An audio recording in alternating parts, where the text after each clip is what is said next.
नमस्कार, प्रणाम, हर हर महादेव। आज हम आप लोगों के बीच में फिर से केसारी लाल यादव जी का एक और नए गाने का वीडियो लेकर आप लोगों के बीच में आ गया हूं।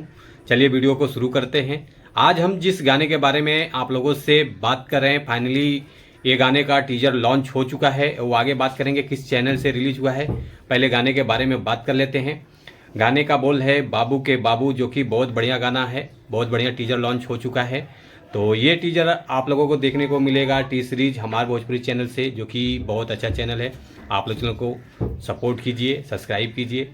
और गाना बहुत दमदार है, जो कि 3 घंटे में बहुत अच्छा खासा रिस्पांस मिल चुका है। मैं आप लोगों को बता देता हूँ, जो कि लाइक मिला है 3 घंटे में 16,000 लाइक आ चुका है। बहुत बड़ा नंबर होता है।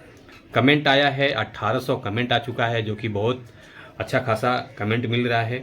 व्यूज़ जो आ चुका है 55,000 व्यूज़ आ चुका है 3 घंटे में, जो कि बहुत बढ़िया रिस्पांस मिल रहा है। अभी ये टीजर लॉन्च हुआ है, बहुत जल्द फुल मूवी सॉन्ग लॉन्च होने जा रहा है। ऐसे आशीर्वाद बनाए रखिए। Thank you so much.